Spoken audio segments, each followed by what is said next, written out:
they don't allow themselves the time to slow down and really feel it out because they're trying to move so quickly. Because the feeling of what if it's too late? If I'm too late because I'm too old, or I'm too late because they're growing faster than me because they're smarter. That's that illusion you put on yourself that it makes you want to rush faster, and then all of a sudden you're skipping things. Hey guys, I recently had the chance to sit down with Peter Hahn. If you're not familiar with him, he's an artist, illustrator, and teacher based out of Southern California. He's known for doing these epic ink illustrations from imagination. In the podcast, we talk about what it means to be an artist and the importance of finding your own voice. Thanks, and enjoy the episode. The point of this is not to talk about like how to become an artist or like how to get a job or any of that kind of stuff. It's more about the why of doing it. Because I think the harder thing about art in general is not the like, you know, how do you draw a person or how do you draw in perspective or anything. Sure. I think it's like, how do you make this sustainable for like 50 years? Because often I was talking to Bryce about this, like, art in a lot of ways is a really bad decision because it's more efficient from a money perspective to just be a lawyer or a doctor or something. I would agree. So you have to find some other reason other than the money. I 100% agree about, that observation of trying to pursue something as difficult as this is. And there are things out there, I would say skill-based wise, that are, equally as challenging to build at a professional level. But this is not an easy task of trying to make this a viable source of something that you do that can support your daily living, but also, longevity. Yeah, absolutely. How do we sustain this, as you're saying, for the rest of our lives? Yeah. And I think the initial mindset for young people that come in is, of course, they see the immediate gain possibly, or even, the things that are potentially there as validation of, let's say, even like the celebritization a little bit in a way. You get popular followers and stuff. And, that kind of stuff is attractive in any sort of thing that we pursue. Absolutely. So that's going to be one of the initial sparks, I think, that kind of gets built in there. But then they realize, oh my God, it's hard. This is not even just hard. This is like, there's so many ways to apply it. Yeah. There's so many options and choices of pathways you can go down to. So then there's this fear of risk. Like, what do I even choose? And then there's like the right choice or the wrong choice. And they're trying to find ways of navigating all these waters about how do I absorb that information and where do I go from there? So there's a lot of overwhelming, aspects to it. Not just from like, how do I sustain this? But in terms of bringing it back, I think a lot of it is very much many variables. It's not one single thing, of course. That's obvious. And I think it does start from the basics of just the environment. Yeah. Starts there, who you're surrounded by. It comes from family to friends, and as you grow older, to peers and coworkers and beyond. Yeah. So for me, it was set very early. Now, I don't think that's going to be the only way that you're going to be able to sustain this as something that is beyond than just work. It can very much happen in later stages of life as well, too. But that has to be found, whatever that may be. And we can call it passion. We can call it love of something, and however we want to define it, but that's pretty much, I think, we all can come to a conclusion that's necessary, that we need to have this driving passion to pursue this, where it's now beyond just some kind of financial income. Absolutely. Which seems to be the basis of what you want to talk about. Absolutely. Kind of podcast. Well, I mean, I think in general, one of the biggest drivers when someone's growing up is like, are you going to be able to survive and make money from this? Absolutely. Especially from parents and I guess like society as a whole, like you have to get a job, you have to get a degree. Yeah. And I think until we're like 18 or 19, I don't think realistically we make any real decisions for ourselves. Like you take these classes, you do all these things. I understand why, but I think for artists and for people that want to be creative, we really start to come into our own in terms of making our own thoughts and decisions in our like 20s, in our mid 20s and stuff. I think in terms of having a defined career path where you can see the balance of how it could be something that you can use as a way to live through the rest of your life, but also is in conjunction with your personal interests, the things that drive you. Yeah.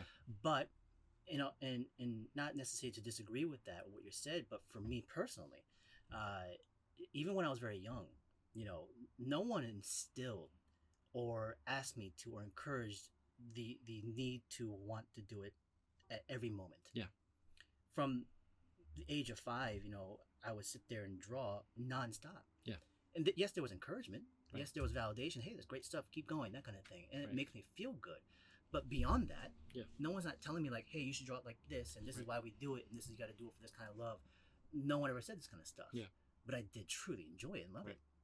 So where did that peak of interest come from? I mean, I think sometimes it's wired into our brains in certain ways of how we absorb information or experience life. But for me, it just clicked automatically. Yeah, and I was able to just sit there without any degree of strain or tug of war or wrestling with this sort of materials or this and what can I do with it. As a kid, I just sat there and drew. Because to me, the action of that was no different than playing with like toys. Yeah. or playing with friends outside. Right. The action of it was similar in the sense that it was just truly enjoy. I can lose myself into it. Absolutely. So and I think, as kids, we all have that side of the creativity of mind of being able to play with imagination to some levels. And we use many different things of, let's say, like we play with friends or we go outside, like I just said. But for me, I can use all those and drawing and use it all together. Yeah.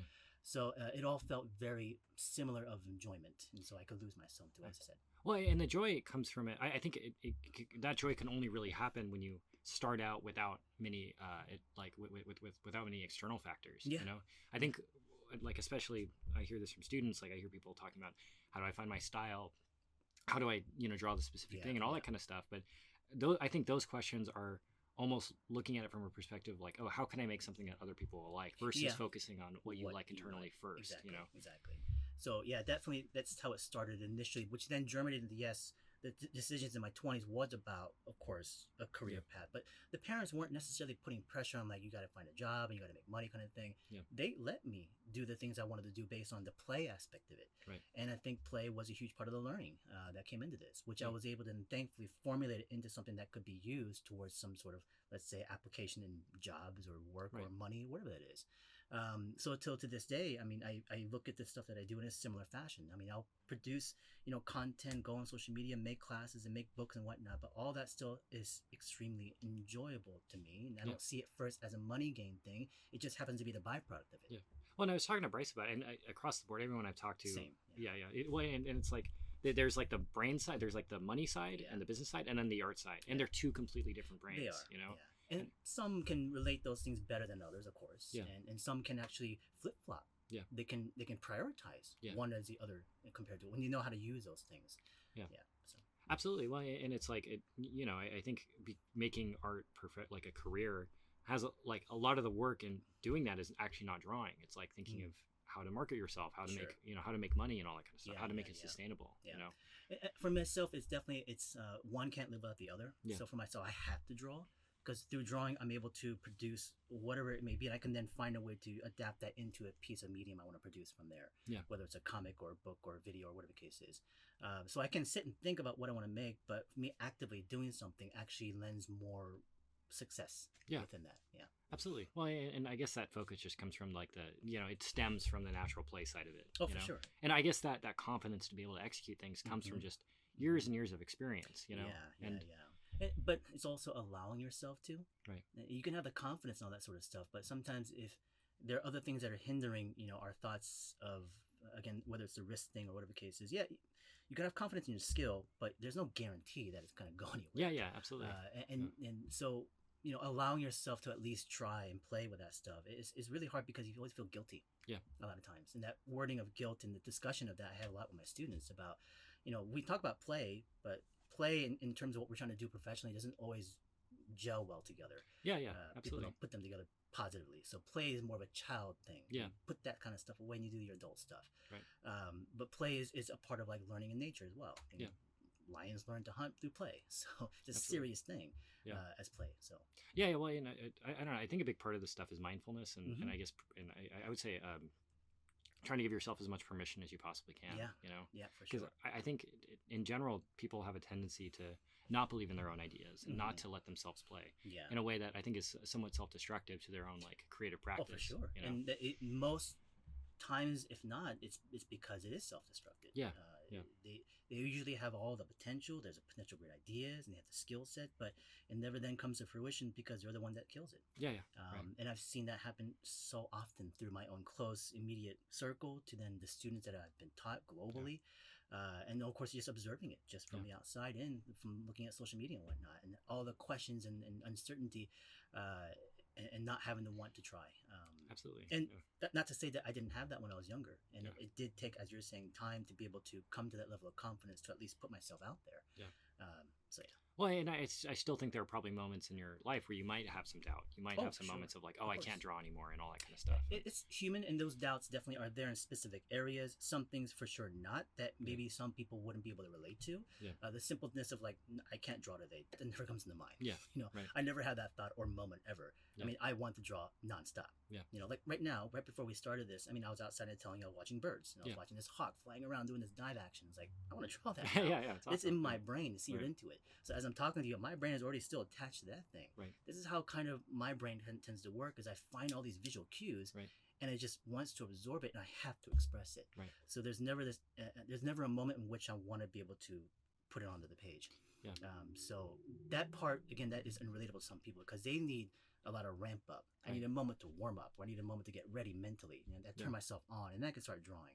Because for them, it's a very labor intensive process, mentally and physically. Well, and for a lot of people, I think I'm not saying external motivation is bad or anything. Yeah, sure. I think inherently people want approval and they want followers and all that kind of stuff. It's just human, right? That is natural, yes. But I think it's harder for students to get into that playful mindset because they might be focused. They haven't had the experience with getting a lot of approval and realizing how much it really doesn't make a difference. Yeah. You know? And I agree with you, because I had a lot of that. Yeah. You know, so I'm sure that's a huge factor in which I'm able to speak in the way I'm speaking now and do the things I'm doing now, because I definitely had those elements, which is why I find it so fortunate looking back and what I've experienced and having taught for so many years and having so many people around me who have not had that. Yeah. And it's unfortunate, and I then try to fulfill somewhat of that need to a little bit for some people, whatever way I can, whether it's just as an example of a lifestyle or just actually connecting to people through classes. Right. That could be that moment. And I mean, I had a student the other day. I'm meeting with my mentorship, and he's trying to find work, working in animation, that kind of stuff. He's a professional, but he can't really find a lot of stuff. But he's looking for a different life alternative and making this thing that he's going to do for the passion of it. Right. He said he did a quick little mentorship with a young high schooler that wants to do art, and the parents hired him just to show her some stuff. And as she picked it up, he was like, it was a really rewarding feeling, and it made him really invested into the idea of sharing and being able to grow like that. Right. But for her, it was like this moment of like I guess a spark or something like that, and she expressed it. He was like, An this epiphany, is a pivoting Right. moment. Yeah. So stuff like that was always really great to hear. Yeah. Well, and I think with all this stuff, I think we have no idea what the outcome is going to be when we start. Yeah. I suspected I suspect when you started, you might have wanted to be something else than what you are now. No. Well, I guess in a lot of cases, A lot of cases, but I will say within the field of art, it did shift. Yeah, exactly. Yeah. Exactly, it shifted. Yeah. It's not like I said, I want to be a concept artist from the very beginning of age of 5. Right. No, of course not. Yeah. It shifted around. I wanted to be a paleontologist and drawing dinosaurs to a comic artist, and then working in games and stuff like that. So of course it does shift around. Yeah. Well, I think a big part of success in general, and I think success is extremely it's objective, but it's how you see your own path and successes and failures. Like for for Stan, he wanted to be a Disney animator, right? And he was rejected from CalArts because he went to Watts and he submitted a portfolio with Watts stuff. Sure. And from one perspective, he's a failed Disney animator. From another, he's a successful YouTuber. Right. And it's like, both are valid perspectives. Oh, for sure. But if somebody were to look at that initial failure being rejected from this thing that they really wanted to do as the end of the line, then that's the end of the line. Yeah, exactly. And I think in a lot of ways, you're no longer an artist or a creative person when you just say you aren't. It's almost like a decision you have to make for yourself. Yeah, and it's also rough to watch it happen in the midst of it. Yeah. When someone's going through that process where they've gotten to those points where their skills actually have so much great potential and application and use, but then they go through this mental period where they don't see themselves successfully pursuing it, and they give it up and they do something else. And I've seen that happen, from people to people. It's very interesting psychologically, but also even later stages in life, like working in the studios of industry. I'm not saying the people that I observed were actually going through the phase of losing that passion, but you can definitely see that they were starting getting to the mindset of being comfortable, settled, and they're not willing or interested even in growing and pursuing their passions anymore. It's just a job now, and they just come in day to day to their work, and I see them as just a blank face. Right. The level of enjoyment seems to have been dropped down quite a bit for them, and I see it. I don't want that, Yeah. Well, and I think it takes mindfulness and practice to, and I think I kind of realized this a while ago. The act of being an artist and valuing art, it takes a lot of work. To go to a museum and to value like a John Singer Sargent painting. For sure, you need the context and you need something there other than just the you have to work for it. You do, and at some point in life there has to be a moment where your mind starts to get not only aware of it, but you start to become more actively pursuing it. Like when I was younger, in my early 20s to teens, coming into art center, was I going outside and pursuing things like observational drawing, going to the zoo and museums? No. We did still life drawing, we did figure models in art center. That was the extent of how much I was actually absorbing some stuff I was seeing and interacting with. It wasn't until after my 20s and going to different sort of class experiences that introduced me to those moments. And then, oh, that's cool. I can go out and see this stuff and draw that, and made me more interested in those things, which I then read about and researched and talked to people about that stuff. And today, now in my 40s, after 20 years, that level of interest has only grown exponentially. So then now I travel the world, and I want to see places like in Kenya, and I want to go to Yellowstone, see the stuff up there as well too. It's like the bears and the bison and stuff like that. It's like I love that kind of stuff, being outside and seeing the real world. But was that there in my teens and 20s? No. Well, the crazy thing about this to me is that like all that stuff is always there. Like it literally, but it's our ability to see it. Exactly. And I think that's always the case. It is always the case. It's like it's what you know and what you're almost like willing to let yourself see. And this is why, of course, it's so important to have the right individuals as instructors or peers and education that helps you open the eyes to that. They can't necessarily hold your hand and take you there, but they can show you examples or give you guidelines and advice towards you pursuing it and then finding it. But there has to be self-discovery. Absolutely. Well, and I think a perfect art education is like a combination of having mentors and teachers to tell you, like show you the ropes, and then a lot of just self exploration. It is huge amounts of it. And I think that's the problem when you have education today, where it seems like you're looking for the perfect package of information. Just hand it to you. It's like, you just do this and this and this, and you'll be guaranteed this result. And it's like, well, not really. This is where that uniqueness needs to come in through your own life living and pursuit. Absolutely. I had a little bit of an experience like that when I was younger, where I worked for Proco for a while, and I made a point, because I thought that's what you had to do to become a good artist, is surround yourself with like the best teachers. Right. And I found like being around Proco and Marshall and like Ahmed and all these people, it didn't make me more inspired to create. No, sure. And I think in some ways it was discouraging, because it's too much to live up to sometimes. Yeah. And I think often people are like, the moment to moment of just sketching in a coffee shop, in a lot of ways is more valuable than having like a huge workshop or mentorship or something. No, and in parallel to that, that's what I recommend to students, is that if you, let's say, went to a convention or conference, let's say like Lightbox or Comic-Con in San Diego, the people that you see at the table who have like 20, 30 years advanced experience than you is not really the real contact or the inspiration you to look at. It's the people that's right next to you, the people that are growing with you, because then you can see what choices are they making, what mistakes do they make, what successes do they have, and then from there you're able to kind of imprint off of it or parallel with it, and have it also then your own voice from there too. But you can always go back and forth and share ideas and kind of work on each other's stuff if you can, in partnerships, which I've had in my times.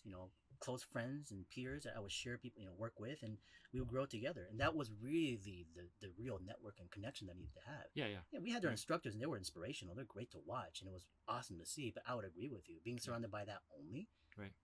I would say that it's like, it's all substance, or it's very flat. It's very shallow in terms of the experience. It's so one-sided. Yeah. It's a skewed perspective in a way. So I agree with that, in terms of approach and education for sure. Well, it's an analogy I've been using lately for something like art school, like Watts or Art Center, any of that kind of stuff, is like, I think the same part of our brain that drives people to like go to Mecca, they'll make a pilgrimage from around the world to go to Mecca. It's the same one that drives people to go to a fancy art school. They'll travel around the world, spend a lot of money and do all this stuff to train with the prophets of art or something. And what really is that? Is it just because it's the education? Is it the masses of people that are congregating into that space? And what is it attracting those amount of people? Most likely, especially with a place like Art Center, it's just a history and reputation. But I think for us, we have to be very aware and open to being able to adapt and adjust, and understand that sometimes the answer is not only just one place, but we can find them in many different sort of scenarios, and not just in one location kind of thing. Absolutely.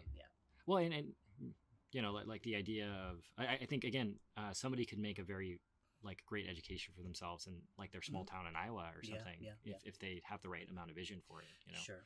Absolutely. And if they're willing to take the right risks and stuff. Right. And it is hard, because that comes back down to the risk taking too. It's like, where do I put those risks, and how do I really challenge myself? And that whole, it can be a discussion for hours on end. Years. About personal education, about how to independently really control what kind of classes you take and where you go from there. But that's a tough one for sure. So well, it's different from person to person, and I think that in general, like for anyone listening, there is no single creative guru or anything that will, it's just like small directional changes on your path that end up leading you to the thing you But that's the human side, is that we tend to find individuals and we see them as being this huge entity and an attraction, and we put them on that pedestal and we look at them and revere them. And it's hard to break away from that vision sometimes, because it is a very powerful thing, for sure. Well, I think part of where that comes from is, again, like from a very young age, we're taught to solve other people's problems, like algebra. Again, I think I understand why, but like you're solving other people's problems. So when you meet somebody who seems to exist outside of that system, that has a strong sense of self-identity, I think it's a pretty intoxicating thing for somebody. Very attractive, when somebody exudes that kind of confidence and know-how, beyond levels of what seems to be normal. Also, too, it seems more than human sometimes too.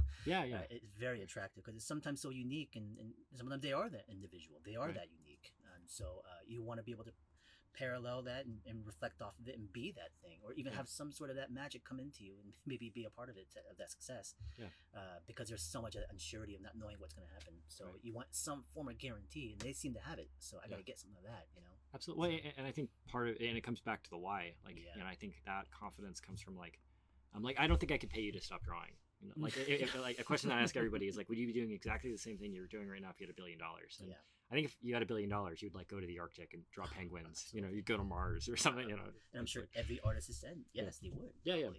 So absolutely. And it's like there's no amount of money that would also just like you can no longer draw. You know. And that's that deeper side of that philosophy, that who are you, what makes you you. And for me, that is what defines me. It is who I am. It's not some extra outside thing that I train myself to do as a skill, but it is, again, a representation of me. Absolutely. And how I live and how I feel and how I think and how I interact and all those things. It's ingrained into who you are. Exactly. It's into the fabric of it, which is why, again, from death till birth to whatever areas and moments and aspects that happen in life, all that stuff is not going to stop me from it.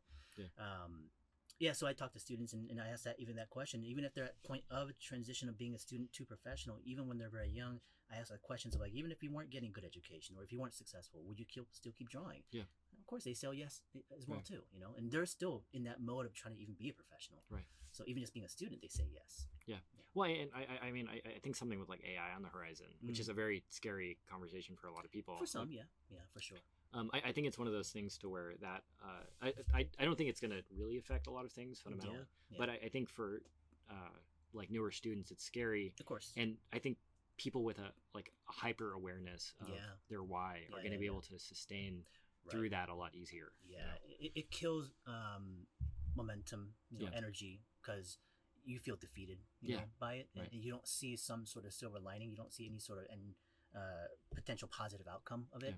So all you see is just the terror of what could potentially happen, and I get that, and it's the valid, feeling of that, what's happening and what's going on currently with the whole AI stuff, and I agree to somewhat of that fear, especially if you are younger, because you don't know what's going to happen with this stuff technology-wise, and none of us can predict it.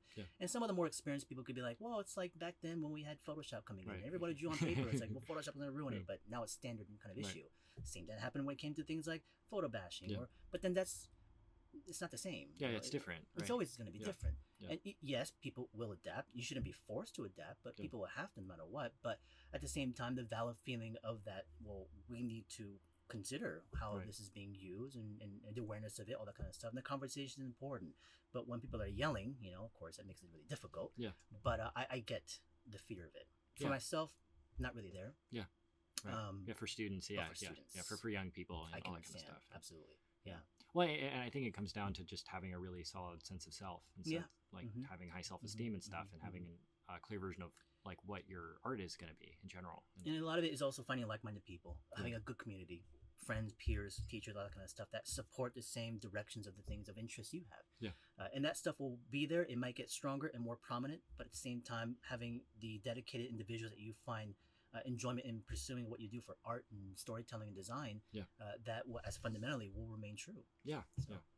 Absolutely. Well, and I think in terms of like trying to bolster that feeling of, I guess, self, I think that comes from just, again, like puttering around. And I also think like giving yourself time to travel and spend time with friends and family and loved ones and stuff.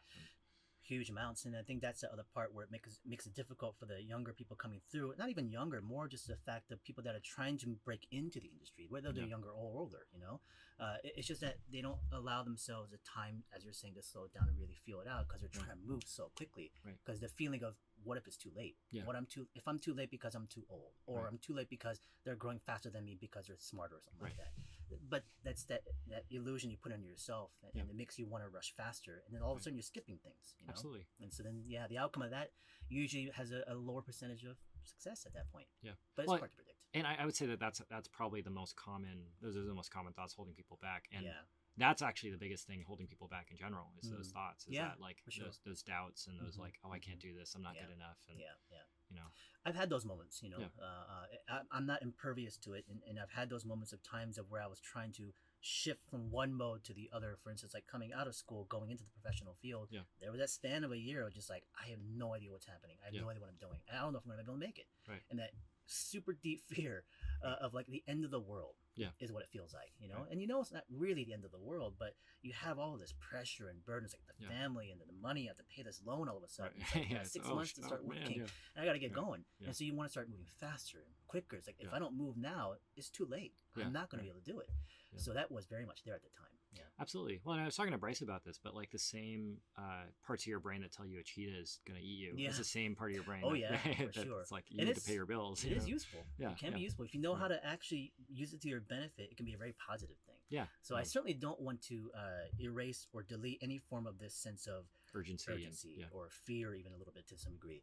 I actually know how to use it in a more positive way. I actually enjoy those feelings now Right. because I know how to funnel that Right. energy into something, whether we label it as constructive or not. But it's still there. It still feels like that. But I now recognize it. I know when it comes up, and I know how to, kind of filter it in a way. But when you're younger or inexperienced to some degree, it's just chaos. Yeah. That emotion is so high, it's overwhelming. Yeah.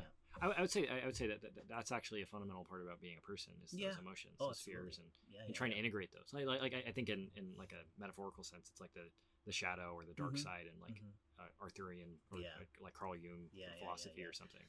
For myself, a lot of that goes into the personal life, but within the world of art and design, what's funny is that I'm kind of the opposite. I'm not a very high emotion based on this side. Yeah. It's so logical, Right. formulaic in some ways. I'm trying to infuse more emotion, Yeah. if anything else. So it's kind of the flip flop on that for me right now. Yeah. Well, and I think everybody is really fundamentally different. Yeah, And of I think course. part of the weird part about all this stuff is people can tell you, like, they can guide you along a path on how to solve problems, but Mhm. ultimately, like, the previous generation couldn't have guessed what the power of Instagram was going to be. Oh, For sure. And I'm sure for a lot of people, social media was as scary as AI is to a lot Yeah. of students. Yeah. Or even attractive. Yeah. Because that's the thing about this whole AI thing is that there are people that are also foreign to our understandings of things, and to them they see this thing as, oh, that's gonna help me. Yeah, that's gonna right. be the answer right Right. there. So, and that's the dilemma of what's going on currently is that not everyone's thinking the same thing. Not everybody comes from the same educational world, and some Yeah. people just don't know. The ideas of ownership and stuff. Exactly. Yeah. And they just see it as a tool. Yeah. I'm just going to use it as a tool. Right. And so then opinions start germinating from the use and application of it. And so, that's hard, Yeah. especially because of the fact that we want everyone to think the same way and feel the same way we are because we understand, Right. and you don't, kind of thing. And it's the vice versa. It goes back into that. So it's a tough one. Well, I'm sure you've noticed this just by traveling a bunch. You start to see how big the world really is, Oh, and how yeah. many different perspectives there are, and And small. Yeah. Both. Right. Big and small. Yeah. Because as I traveled the world, I've also found that we all want the same thing. Yeah. We all feel the same way. We have the same Right. kind of burdens and terrors and traumas and stuff that we go through in education or through our own growth and maturity as we become younger and even older. We have the same kind of modes. And so that it made me feel even closer, Yeah. to the world trying to have within it. empathy for people, especially and as stuff, an educator, Yeah. because coming from education in the world that I know, especially here in the U.S., colleges and stuff like that, it's very much like this and this and this 20 years ago. Today it's a bit different, but as I traveled also too, a lot of those kind of same mode of educations are still instilled that same kind of way. Yeah. People go through the same levels of experience and the same kind of like problem of trying to find ways to make Right. it, and the question of why. Yeah. Why are we doing this? Yeah. Well, and I feel like I feel like in some ways that's like the fundamental human urge is to figure out whatever that thing is. And Yeah. it was happening 5,000 years ago, and Yeah, 10 million for years sure. ago, and it's going to happen tomorrow too. Yeah, You know? exactly. Those kind of thoughts and looking into especially humans in how they are, where they come from, and where they'll go, and what we are today, it's super fascinating for Yeah. sure. It's really strange, and just seeing how like Facebook became so successful because it's just like the human desire to communicate with other people. Yeah. That's fundamentally what all it is. Same thing with Instagram and all that stuff, you know. And it goes back again to what we're talking about technology wise, and we can have as many kind of like arguments of why we should not have this sort of thing coming into our world, but at the same time the very basic human kind of level, when someone does see that side of it, we say, I just want to create and I just want to do something, and they have those opportunities, those tools. If it's a mode to be able to at least act on that visually, I think you can't help stop but feel that way and want to do it, it's crazy. Well, I've had a similar experience. Like, I've been to most states, and it's like, I see people worrying about their boyfriends and girlfriends and their jobs and how much money am I making, and it's like that's 100% a universal problem. Oh, for sure, absolutely. I was watching. You ever see Quest of Fire? No. You never see Quest of Fire? It came out in 77, and I think it might have been on TV. It was a movie. And it's a horror format, and Ron Perlman's in it. Okay, he played Colonel Hellboy, and a couple other familiar actors as well too. But it's literally about cavemen. And how they Quest of Fire. Quest of Fire. And they had their fire. I'll check it out. And they revered it, and that was their tool, and that's how they survived, and that kind of stuff. And they get attacked by this other band of groups, and I think they're Neanderthals in that group. But they had this enclosure where they kept their spark of fire in there, and it went out. And so these little tribal band, 3 guys go out there looking for their fire again. And then he learns about how to make fire, that kind of stuff. It's really fascinating stuff. It's actually really well done from the kind of film it is. I would definitely say check it out. I'll for sure check it out. Cool. And I mean, with all this stuff, it's strange. Like, I was watching some of Get Back, the Beatles documentary thing, and it's like when Paul McCartney is starting to play, like he's formulating Get Back on guitar, and he's just mumbling and things like it's like he's going down certain paths and coming back and going down another path and stuff. And it's just like this like iconic song is coming out of thin air essentially, and I think something like that is informed by like his permission from his bandmates to go and actually putz around in that way and not be embarrassed and his actual experience and all that kind of stuff. And then it goes and becomes one of the most iconic songs ever made, you know. And how do you plan for something like that, right? I don't think you can really. As an artist, you look at that stuff and it's like, will I ever create at that level? You know, can I create at that level? And it becomes a little bit scary because you wonder, it's like, have I met my ceiling? And I see these things around me as other prolific artists and are able to produce iconic things.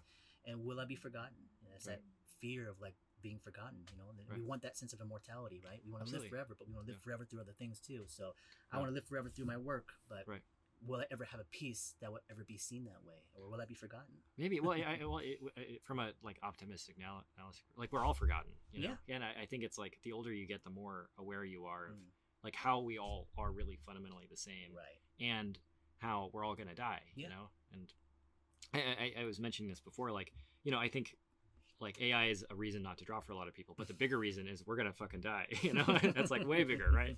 And it's and because of that, I mean, that's now why I want to pursue drawing more, because it is difficult, and it's something that actually it taps into something very internal and core and human for me. And it's valuable in that way. There's value to it for me, and that's why I'm going to invest all of my life into it, because we are going to die. So in that moment, I want to say now present. So it's I know that's going to happen, and that's there. And we can recognize it and be aware of it, but that's not the priority of my attention of energy. It comes back down to here and now, at this moment.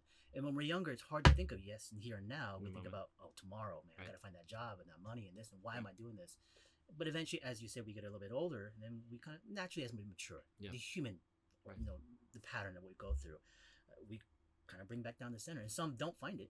Absolutely. They stay in that mindset where they are always going to be afraid of everything, and it gets worse and worse and worse. But I've come to the mode, and a lot of it has to do with, of course, experiences in the past. And I don't regret anything in the past, but there are moments in the past of things that have happened, which I'm sure pushed me in different directions through life. And we can think about and talk about multiverse as well too. In that one moment, you would have taken a left or you went right. And so that ultimately changes end up who you're being. And all those moments in my past, those moments, and you look back and it's like, well, I wish it didn't happen for me. That's not the way I think of it. And so because I am extremely I don't want to use it happy. It's such a simple word, but I'm so ingrained, content, and invested into what I'm doing, into the present moment, that none of that stuff of regret is ever there. And I wish it didn't happen. It's never a word in my mouth. Well, I think part of like I've gotten there as well, and I think part of it is like I don't know if I believe in free will, and what I mean by that is like I don't think you don't choose where you're born, you don't choose your Yeah, gender, you don't sure. choose your parents, Exactly. you don't choose where you go to school. Like most of the things that make up your personality are completely out of your control. Yeah. You know, and ultimately, like us valuing art and drawing is like, you know, something that maybe happened to our brains or something from a young age that made us go in that direction. Right. And I think from that, like there are things that are going to be put in front of you that are like out of your control. You're going to make certain mistakes. Yeah.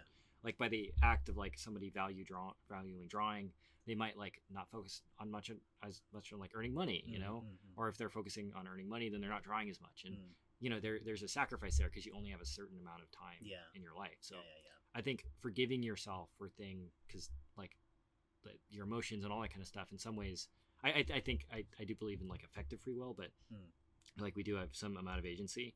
But trying to forgive yourself as much as possible for things that you might perceive as like missteps financially or something. Sure. You know? Yeah, I would agree with that. And I also agree with that you do have at least some remote levels of influence towards what you can do about maybe not so much far into the future, but like again right now till the next hour or the next tomorrow. And the next minute. And this is why, of course, I recommend to students the best way to kind of manage your day to day is the small goal set. You know, it's like long-term goal stuff is like it's not really, you can't really look at that as a way to like live because it's always fluctuating and changing. You know, as you grow mature, those things of dreams and ideas of what you want to do always fluctuate. But the immediate goal, the small stuff, by end of this week, I just want to be able to do that. You know, and you just go from day to day from there at this point. And then you stay present. And then before you know it, years have gone by. And then you kind of reflect back and you start to think about, well, I made those choices. I can't regret them, but I can now learn from them. And what would I do now today and tomorrow? You know? So. Well, and a career is just a series of just like problem solving. It's like we're solving one problem after another. And I think the more you're sucked into the future, the less likely you are going to be, or the less effective you are at solving problems. I mean, there is another problem too, which is, you know, luck and timing. Just being at the right place at the right time. And that's something we have absolutely no, you know, control over. I mean, I guess we can influence it based on the fact of how active we are. And the more we put ourselves out there, the possibility of a chance of our crossing paths with a chance and opportunity is then there. But that's where then the being immobile and not pursuing this as a constantly active thing. Then there's, of course, where people talk about how much mileage do I do? Do I draw every day? And that kind of stuff, again, will help you putting yourself out there that has that moment of luck and timing to some degree. So I think that has maybe an influence at that level as well too. Absolutely. Well, the analogy I use for this stuff is like, you know, like if you were to ask a professional runner, like, what do I do to become like an ultra marathon runner? The advice is not go run 10 miles a day. You know, the advice is go do what you're willing to do. You know, and it's like if what you're willing to do is actually go and run 10 or 20 miles a day, go do that. That's great. You know, but I think often like there's like 0.0001% of the population that can actually manage to be that from the start. Oh, you know? For sure. And you build up to it. You know, same thing with drawing. Like, you know, you start out like if you can't draw like an illustration or something, just draw a line. You know, do what's like accessible and what you're willing versus you know, it can kind of like kill your ego a little bit. It can, and it's also then I think very much dictated by your environment.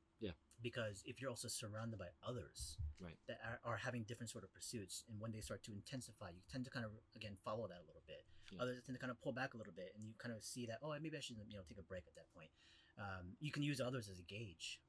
As to like when to push and pull, that kind of thing. So by yourself in a vacuum, it's super tough. Well, and again, I think it kind of goes back to the lack of free will thing, where it's like your environment plays such a big role on who you are. And I think the value of going to a place like Art Center or Watts or CDA or something is the environment. It is absolutely. And that's a big factor of how I lecture people about how you start to make decisions as to which kind of education you go about, you know, you're pursuing. Because can you make it going independently, just going online? Sure, absolutely. Can you do it when you go to a place like Art Center? Absolutely as well too. The idea is you just make a first step, and you go find out for yourself, you know, and form that own opinion. And from there, as you start to learn, and you make a mistake, you shift gears and go somewhere else. You know, so absolutely, that's probably the best way to go about it. But well, and it's like doing one step after another. Exactly. You know, it's just like you do one thing and then another and another, and right. And I think it's hard not to be sucked into the future. Like everyone is sucked into the future For or sure. past to some degree, but you know, it's like you know, the more again, like if you're focused on your career while you're doing an illustration of a cool dwarf guy, you're not going to be focusing on the dwarf guy. You're focusing on how it's going to be perceived on Instagram or something. You know? Exactly. And it's funny because that's like the Proco video that I've done. And I've met so many people and kids come up to me, it's like, that was the video that I watched, and now Right. I draw a bunch of doors. Like, oh, that's cool. I'm glad you're drawing Yeah. the stuff that I showed Awesome, you, yeah. but I hope that Yeah. you can also pursue something beyond that and, Right. and even be better, do better. Right. This is the thing about education, or even like interacting with other artists, whether it's like you or someone even more professional, or even just some younger. Is that my hope is that the outcome is that someone in the opposite side of the table ends up becoming better than me. Yeah. I want people to succeed. Yeah. And I think there's a lot of things about territory and ownership and being careful about what you share and what you expose, and because it's such a difficult field. Right. And once you find something, you kind of want to hold it to yourself.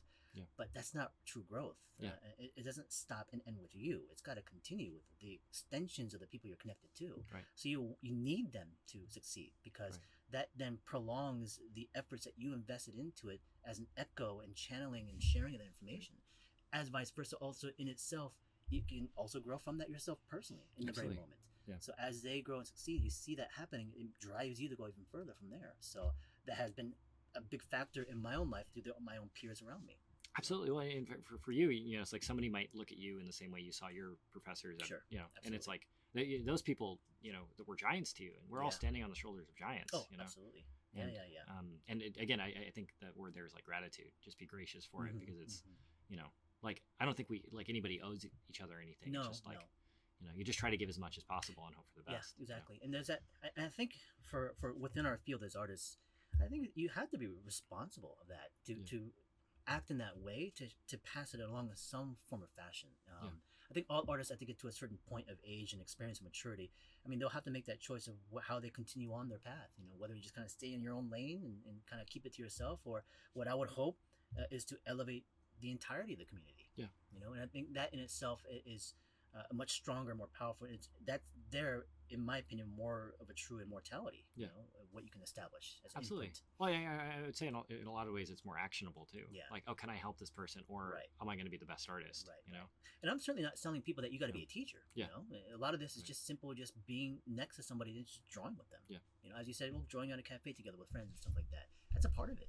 It can start from very young, and as you become a lot more confident and sure-footed at what you do, that can happen right then as well too. Absolutely. With students and younger people, or your next peer as well. So. Yeah. Well, I don't think it has to be drawing either. Like, a big part of your art, you'd say, I'd guess, is probably your teaching and like trying to help people and doing all that kind of stuff. But then it's, as we talked about, the travel aspect of it. Getting outside. Right. And for me, in the last 5-7 years, it's been about, thankfully, coming across people that have similar interests, and we then go pursue those things. That it's not even necessarily us sitting there drawing, but it is related to it. Yeah. And because of our pursuits of interest in, let's say, wildlife, or traveling, or going outside and nature walks and that kind of stuff, I'm interested in photography and film, and I use those things to be able to capture also too, but I can then use it still to filter and inspire my own work.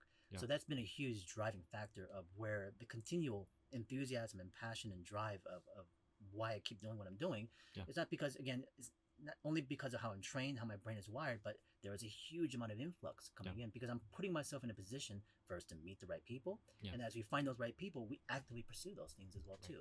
And sometimes, again, you're right, it's not always art related, but it can always somehow be channeled into that once we start to find out, understanding how to use it for it. Well, and the crazy thing about it is the big things and the small things feel exactly the same when you're doing them. Like that video that we did at Lightbox a couple years ago, it's like 2 million views or something, like some absurd amount. And it's like, in the moment, it was just you doing what you normally do, right? Oh, yeah. Having a conversation in the same way we're having a conversation, right? Right. But it just so happened that thing hit at that exact time. And, it is an interesting thought, because, for me, when I was there doing that, there was, of course, and the same thing for you guys, there's never a thought like, when I do this is going to be a hugely viewed thing and people are going to respect it and love it. It's not there. As you're saying, this is just me being me. Yeah.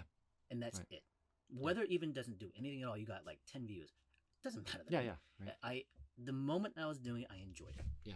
I enjoyed working on it. I enjoyed interacting with the people that were there, asking questions. And it's a normal aspect of how I, do it day to day. So I didn't have to elevate myself in some manner of a thought of I have to perform in some extra level that I'm not normally doing anyways. It's just normally what I do. Yeah. So every action of, let's say, a show or a gallery event or work that I got to do, I don't have to alter myself. Yeah. And so it's not exhausting.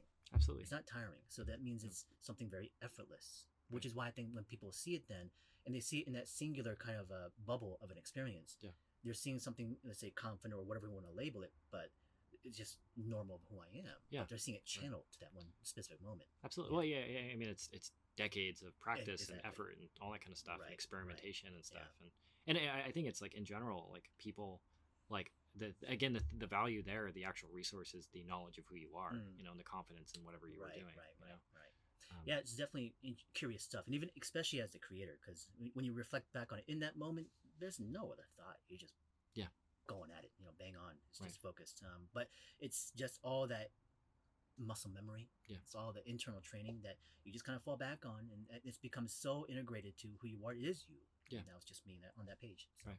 Yeah. And again, I think that always comes down to permission and I guess Yeah. like self-love and Yeah. you know, everything we've been Definitely. talking about. Everything we're talking about. Yeah. The basic human, Yeah. I think, needs that we do all need to have, Right. to some degree. And the ones that don't get it, that's that unfortunate aspect. But then when you cross paths with someone like them, that's where then we can hopefully not solve it for them, Yeah. but to say that, hey, come into this community, you'll find it for yourself. Yeah. I think most of the stuff is a self-exploratory thing. Yeah, You know, again, like for all of these artists that everyone always looks up to, I think a lot of it is like you spend most of your time, like most of the time is not the rock star or celebrity aspect of it. Yeah. It's like in your studio, just Yeah. doing what you've been doing for the past 20 years. Yeah. You know, I mean, for you were working with Proco for so long, and in this kind of Yeah. environment where you're surrounded by these prolific individuals like Marshall Vandross and stuff like this, and all of a sudden you break away from it, and now here you are doing, the Van podcast. I mean, I'm sure this was an aspect of your decision making. Absolutely. Trying to pursue this. Well, I think a big part of it too is like working for Proco. There's a level of ego involved with doing something like that. It's like I'm behind some of the like some big YouTube videos, and it's I'm getting to work with some cool people, do some cool things, and I think in a lot of ways that kind of I'm glad I did it. I don't regret it, but it might have like stunted a little bit of my own personal creative growth because I was like, oh man, like I could just do this instead. Yeah. And I think after having stepped away, I feel a lot more, a lot closer to who I am creatively than being under Stan's umbrella. I still have a great relationship with Stan. He's still a close friend. No, that's understandable. But I think eventually, like everyone starts out wanting to be something. Like they see their Kim Jong-gi or they see whoever else, and they want to do that. And then they try to do that, and then along the way they shift and become something else. Right. That's that stepping out of the shadow. Yeah. And you have to at some point, and not everybody does, of course, but I think once you allow yourself and give yourself permission to be able to at least try to put one step out and just kind of see what it could be like on the other side, you have to find yourself within this field. If you're talking about the idea of longevity and making it, you have to know who you are, what you want to do, and why you're doing it. Absolutely. And I am here, and I know who I am because what I am is a conduit, as a channel to be able to take the experience that I've taken and then funnel it down to the people as the next generation. That is what my role is. I'm content with that too. I'm not trying to be this super celebrity, popular Kim Jong-un kind of thing either too. That can happen. Those are great stuff. But if I really look deeply into it, it doesn't matter if I have that or not. What I love doing is what we're talking about: living, experiencing, sharing it, being that channel and filter, and giving it to people. Yeah. Well, and I would say, speaking from experience, like I learned more by like I did the math. I've done 6 cross-country road trips. So I drove to New York and back 6 times. Wow. And it's like that to me was way more educational as a person than like taking classes and spending money ever was. Like I learned more about becoming a good artist by doing that rather than being a drawing class, which is a little bit counterintuitive, but like I have a better idea of who I am and what I'm willing to do. Right. I mean, I agree with this 100%. Yeah.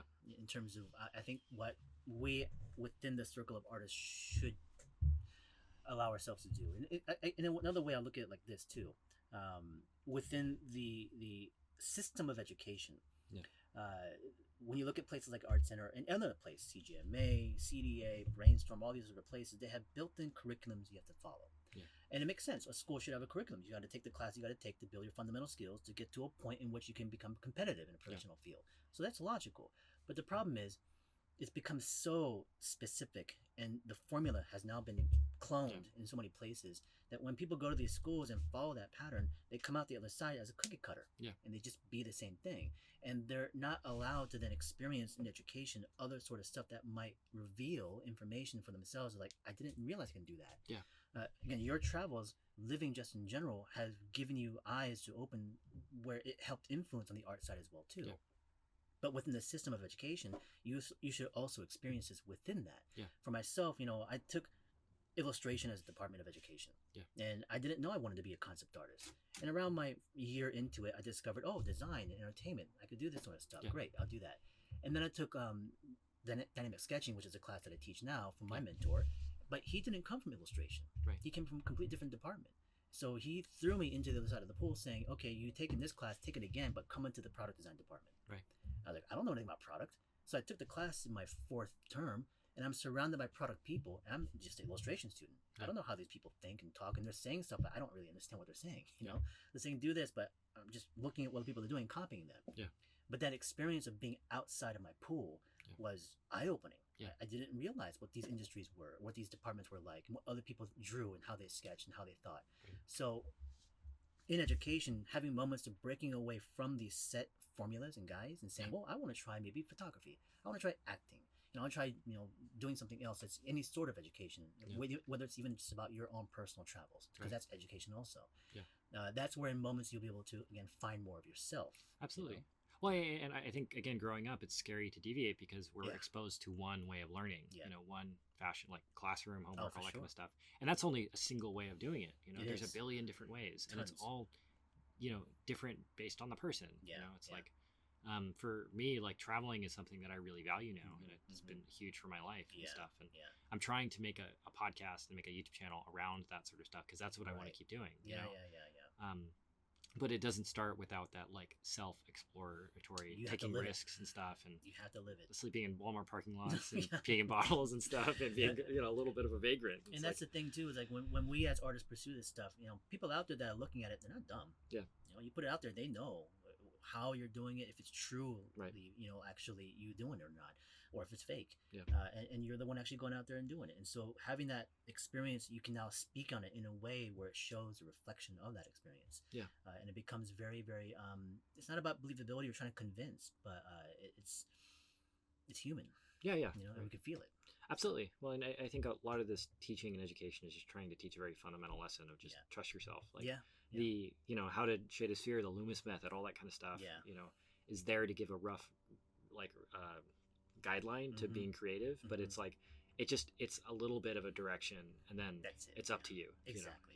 It's so hard to hear sometimes that, it's like, again, you're looking for that pack, you're looking for that, just that exact method to follow. If I just do this, I can get there, right? And it's like, and it's so hard to hear that when someone tells you that, no, you just have to find it, you just got to feel it, you just have to, like, in education, explaining that verbally is so difficult to have them understand the context of the way you're feeling and thinking too.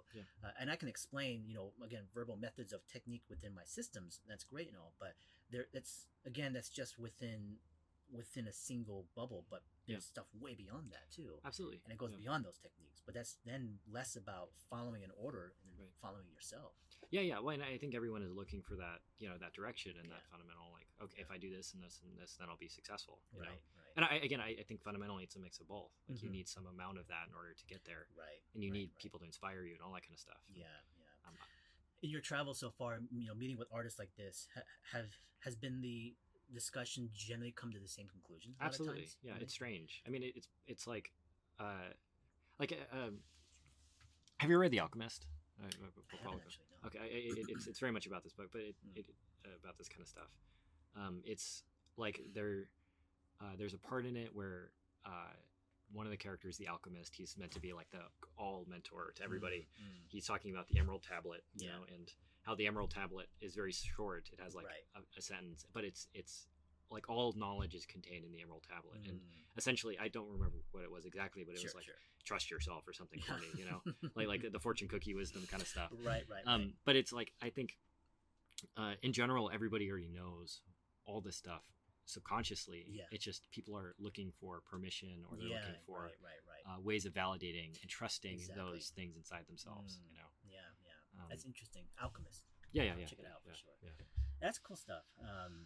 I think that's certainly, looking back on my own history, is definitely a part of it. I needed those mentors or family and people to tell me, hey, it's okay.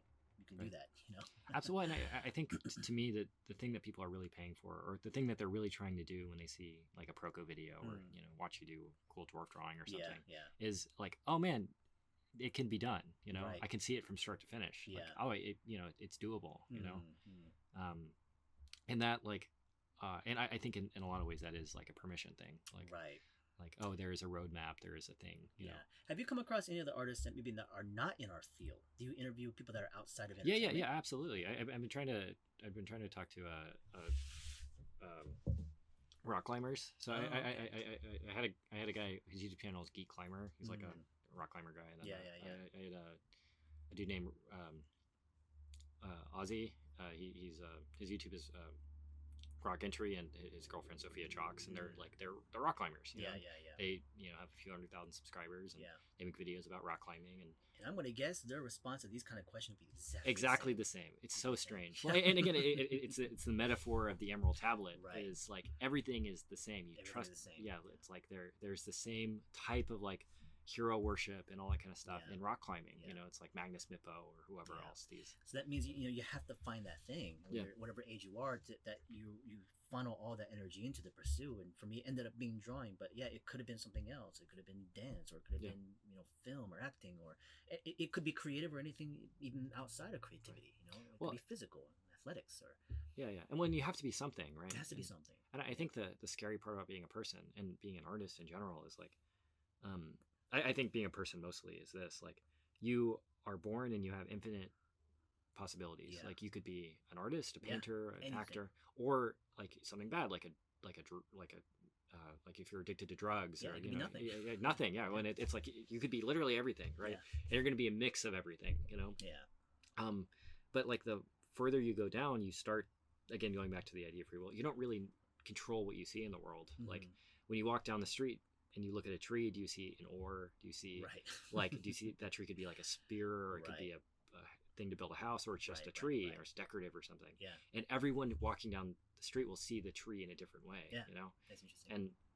And your ability to define what it is, that's like the idea of like whatever God is to me. It's like your assigned value. It's like you will see that tree in a specific way that no one else will. You know, that's interesting. And that's literally everything. And again, going back to the idea, you don't really control what that is. You're just trying to figure out whatever you see. You know, right, and then being able to express it. And whatever medium that may be within that. Well, and I was talking to Ozzy and Sophia about this, the rock climbing people, and we were talking about like, you know, that's either a rock, you know, or an entire lifetime of climbing. You know, like you'll go to like some national park, and you'll see like you'll see El Cap, and you'll be like, that's just like a blank wall of granite, or that's like one of the biggest feats of climbing anyone can ever do. You know, and of course, that perception of how you interpret and see those things, you know, I'm sure continues to be defined or refined. And you're able to fall back on then the muscle reflect aspect of it, so that you can almost even predict what you'll be seeing in certain things. But that initial start of being able to find that thing of how you experience the world and how you want to experience it is that's the hard part, because of course there are many artists that feel lost, not knowing what they want to do with it. But I don't know, I guess it's weird. I'm trying to say, I guess at the end they want to be an artist, so they found that thing, but maybe they're just overthinking, right? Well, I think part of overthinking aspect of it. I'm a chronic overthinker. This whole podcast is me. Like, I had a podcast with Morgan Weistling, and I asked him all this stuff, and he's like, I just never thought about it. You know, exactly. Like, that's what it is for me. It's like I just never thought about it. I just kind of follow it, and it just happened to just go the way it did. Absolutely, Well, I think with all this stuff, it's like, again, the ability to trust yourself and just do it. You know, it's like you already know what you have to do. You know, and it's like, I think the weird part about all this stuff is like, our heaven and amazing stuff is always around us. It's just our ability to see it. Like, I've never walked to Tijuana before from here. You know, that I could do that right now. You know, and it's like a crazy adventure, right? But I could go to Paris, or I can go to Africa, and I could go to McDonald's, and I could have the same experience I'd have here in Africa. But I could also have a crazy experience here. You know, it's just my willingness to go and do that. You know? And so how do we motivate that aspect of that muscle? You know, it's like, what do we do to really push that? Because of course there are many things that really, if anything else, hold us back. There's many more outside forces, I think, that tend to not have us do those things than to do them. You know, so for me, it's I think time is definitely the factor. Patience. And letting it happen naturally. Because if you're saying, well, we can just force it, like tomorrow I'm going to go to Paris, it's like, You can force that. Yeah, right. Yeah. Mm, You kind of have to let everything happen in its own time. exactly. Yeah. And That I think that kind of thing allows you to also be a bit more peace. yeah. Because when you start to begin to try to force those decisions, it's a little bit unnatural. So the reception of it, I think, is somewhat filtered in a way that's not going to be positive. Absolutely. Yeah. So for myself, I'm glad I'm doing the things I'm doing now. Like, would I have wished if I was in my 20s, I would have gone to like Africa and seen those animals, or go to these international places, and would I have benefited? Maybe to some degree, but not the way I'm doing it now. Yeah. Right. And I don't think it would have really helped that much. Absolutely. It would have been a cool memory. Oh, I've been to Africa. Yeah. Right. That's Right. Right. You know? Like, oh yeah. Right. Well, I think for this van whole thing for me, like I had an impulse to be like a van YouTuber, to be like, I'm going to travel the world and, drive to Alaska and stuff and make videos about it. And I tried to do vlogs and all that kind of stuff, and it just doesn't feel right, Yeah. And I think ultimately like stuff like this feels more in line with who I am actually, Right. rather than trying to be, the YouTuber kind of person. And that gut feeling, I'm sure, becomes a lot more. You're more sensitive to it, understand how to read that situation. Yeah. Because when you do feel uncomfortable or not really quite sure if that's the right, you have to kind of go by your instinct at that point, Right. and register that's okay that it's not the right time. Yeah. And that's where that timing aspect of it comes in. And so being receptive, is a big part of that, and then allowing yourself to patiently grow and mature. And as you grow and listen to these things, and when it happens to be another opportunity, we try again.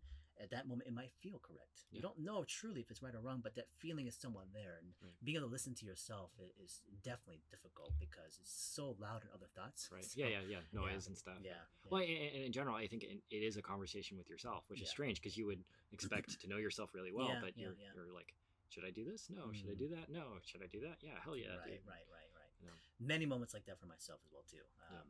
So I don't know. Beyond that, I think at the end of it, we just have to let it flow through and not try overly control, but slightly nudge. Yeah, absolutely. It's like trying to be in a river, trying to cross through these rocks, and you're kind of influenced in a paddle boat, and you're trying to oar through it, but you can't just force your way through the thing. It's gonna turn you over. So, absolutely. Yeah. So you have to kind of feel that balance of both ends, and that's where, of course, that time and patience comes into it, because I certainly couldn't have done it when I was younger. Yeah, the spiritual stuff. And like in some ways I'm in like the Valley of Shadow area because I had left Broco, and now I'm trying to figure out like, what am I other than this big YouTube channel. Right. And it's like I have a small YouTube channel, I'm trying to figure it out, getting like hundreds of views. It's like, okay, how do I turn this into something that is like more interesting and compelling? And it's scary, It is, but it's also, I'm sure, much more invigorating. Yeah. It keeps you really focused and snapped and into it. It's true living now. Yeah. Because you're in it, you're present to it. Yeah. Whereas before, you're part of this great entity, this great machine, and you're a piece of that cog, and within that. And that also is valuable because I'm sure you learn greatly from that experience. Yeah, but absolutely. you're absolutely right, though. In terms of having the trueness of living and finding yourself, you had to break away from the thing. And so I hope people that are listening in, can hear this as not being a derivative of stuff you're constantly hearing, but the fact that this is the common. Right. This is the way it really is for all of us. Yeah. So, and it can be done. Yeah, absolutely. Well, and again, it's like somebody might look at you or whoever else and be like, oh, that's the end goal and whatever else, but like they might try to go on your path and arrive someplace completely different.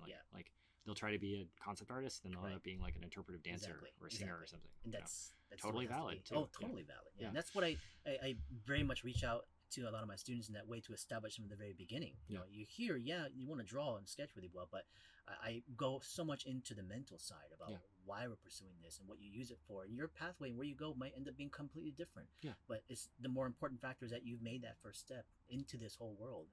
And whether you make it or not, it is not what you should be focusing on. Yeah. It's like, who are you going to be at this point? And that's going to be the fascinating part as you start to find and reveal within it, and you discover and you spontaneously act on things, and all of a sudden you learn this part and that part, and it sounds a bit like, again, chaotic at the time, but it is actually pretty formulaic. Yeah, absolutely. And, all these kids that come through, they end up following the same kind of patterns, and they might go out in different places, but the pattern of it is the same. Absolutely. Yeah. Well, I think it comes down to like the hero's journey. It's like, everyone has the moments of shadow and doubt and stuff.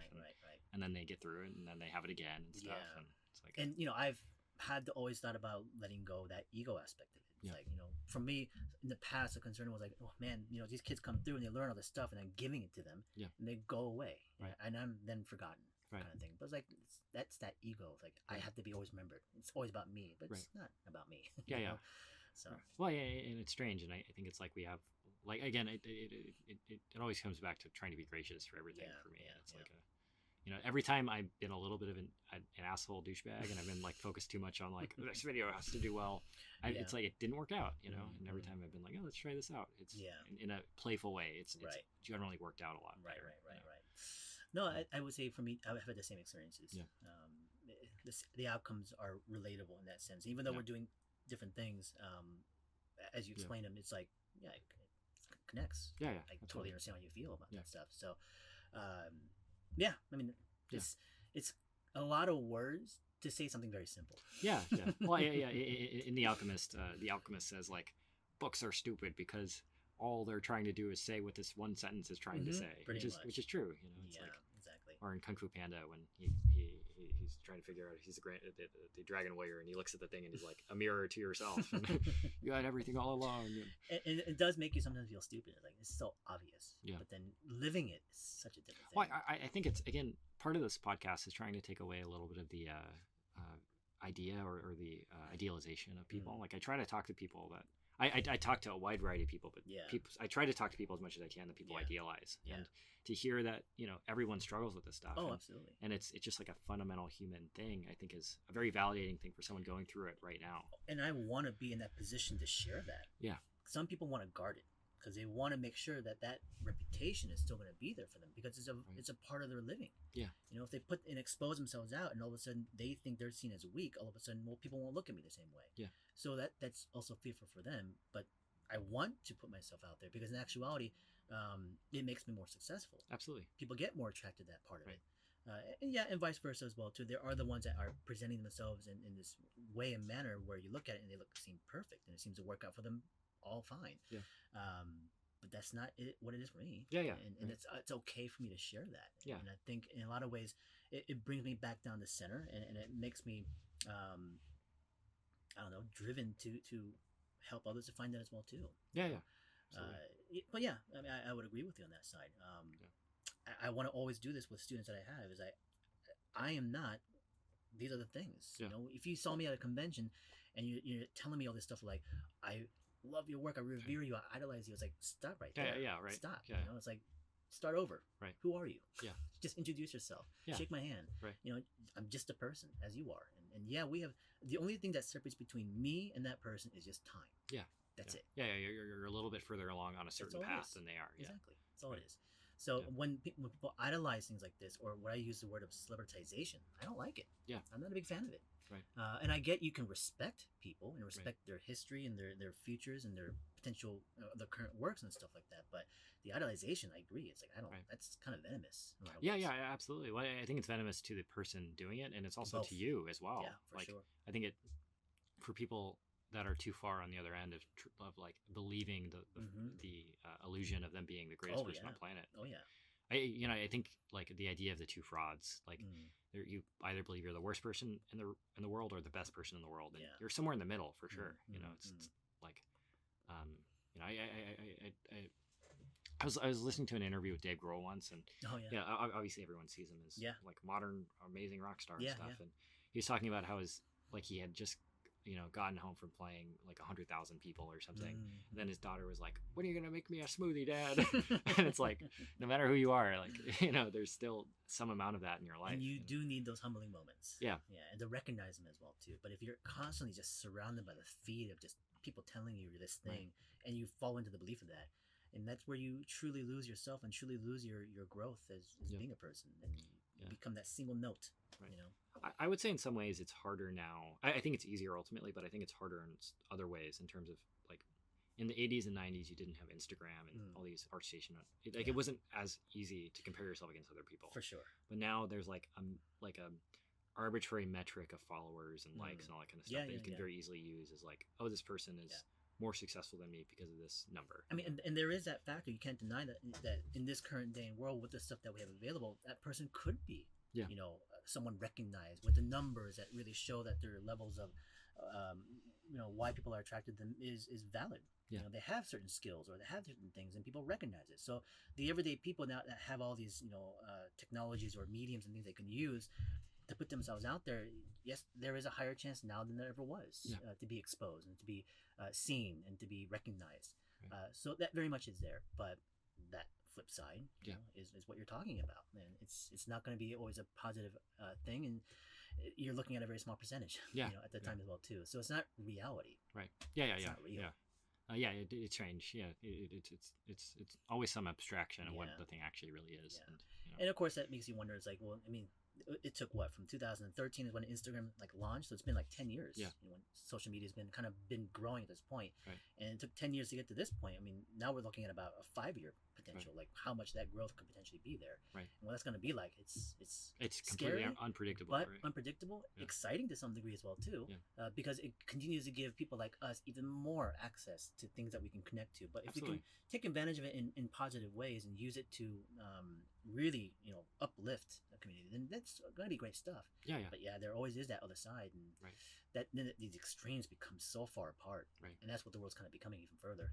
So Yeah. I mean, again, it's strange to see, and I think again, it always comes down to just staying in your lane and just Yeah. and just doing. Like I was talking to somebody. It's like if you just enjoy petting your cat, Yeah. it's like just stay hang in out with your your lane. cat. Yeah, It's always a good wordage right there. Yeah. Stay with that one for sure. Yeah. Yeah, and for me, it's like I found my lane. yeah, absolutely, yeah. Just, I'm not gonna be a rock climber. I Yeah. like it. It's cool to watch. I but that's don't not want me. to. I honestly don't want to do it. They're always talking to me about like, oh man, I tore my ligaments and my hand fell off or something, Yeah, and it's yeah. like, yeah, it's very easy to get injured. I'm like, No, oh, for sure. I admire it, but Do you mind if I ask how old you are right now? I'm 28. 28. Yeah. Okay, so Yeah. you're at the age. For me, from 28 to 35 were like from myself the big growth periods. Yeah. And I think you're kind of on that same exact timeline from what I was. I was talking to Bryce about the same thing too. Were He's you? like, he's like, and I think being around Stan kind of messed me up a little bit because he was successful when he was like 25. But that's Like, again that small percentage of people. It's Yeah. great that he did. Yeah, There's yeah. nothing wrong with that. Absolutely. But it's not reality. No, it's not. And I think it's like everyone's path is different. And Yeah. like as I'm figuring out who I am and what I have to say, it's like it's going to constantly be shifting. And Yeah. Oh, yeah. at some point, For sure. Yeah, it's strange. Well, I mean, these are things that for myself, I'm always engaged in conversation to some degree almost every day. Yeah. Right. When I'm teaching, even today I just taught. Yeah.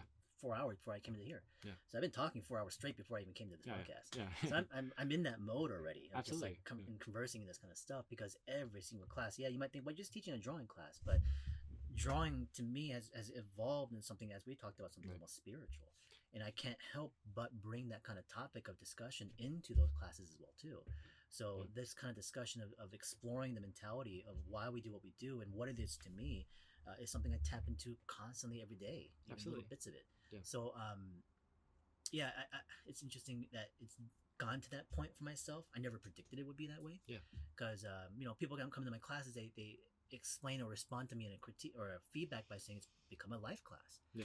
And they expected it to be a drawing class. Right. And I would have said the same thing. I would expect it to be just a drawing class. Yeah. Because that's the way it started.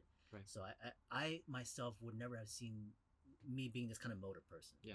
Because coming from where I came from, I was much more internal, closed off. I Yeah. didn't like exposing and conversing and sharing things and personal feelings and thoughts and emotions. I didn't like doing it. It was very uncomfortable. Yeah. It was no interest to me. I didn't like people most Right. times. And my family's always surprised by that too. Yeah. They see me doing the stuff I'm doing now, like going to conferences and traveling and doing talks in front of hundreds of people. It's like, we could never have predicted this for you Right. because you were just a quiet person right Right. there, corner, Yeah. just drawing all the time. Yeah. Yeah. I was in the same boat. I mean, I've struggled with anxiety my whole Yeah, live. And yeah. like when I was like 15 or 16, I couldn't open the door for the pizza guy because I was Yeah. too like, oh, I don't want to do that. And it's like now I'm like, I lived in a van for 2 years and Yeah. I'm trying to make a podcast about talking to people, Right, and right, like, right. and it's weird, it's a Mm. strange thing. Mm. And I guess I got there just through like years of self exploration. It is what it is. Yeah, that's what it is. Exactly. Trying Giving stuff. yourself a chance and time to at least find out what that is for you. Yeah. And I think all of us, most of us as people, we come out on the other end that way. Yeah. We become that aware. How we use it, how we apply it to what we do is a bit different maybe, but I think you're definitely on the right path. It's cool Yeah, to I see appreciate you it. come to this evolution. Yeah, thank you. I appreciate it. Well, we were recording for about an hour and 15 minutes. Yeah, yeah. Do you want to cut it there, or do you want Oh, to it's keep up talking to about you, stuff? man. Oh, yeah, I'm fine either way. If there's any other things you want to talk about, subject matter. I mean, again, I think it is funny because I think everything always comes down to the just like trust yourself and do it. These kind of conversations. Yeah, and it's like I think is there anything else you Well, want to say? has there ever been a thought where like it always seems to come to this conclusion of discussion. And in your mind, whenever you go to like a podcast, do you wonder, it's like, I hope we have something else that comes to a No, conclusion to? I mean, for me, part of the podcast is for me because Yeah. it's like a reminder and an affirmation that this stuff is real. Yeah, You know, yeah. and I think when you're on your own by yourself, like trying to grind on something, Mm, it is hard to believe that this stuff is actually Sure. how it works. right, You know, right, right. and like whether it's like. I think in some ways this is like my version of church, like And- going and like, And I call it therapy for a lot of students in classes. absolutely. It's a therapy session. Yeah. Well, and it's like that, trying to give yourself the time and that affirmation of like, yeah, this is like trying to be optimistic about the world and stuff. And it's cool to see how, Yeah. like, no one's ever like, oh, I got successful and I'm awesome because I tried to Yeah. tear everyone down. Right, It's always right, like, I It's tried always that same story. try to lift people up and try to, pursue what I was interested in and stuff.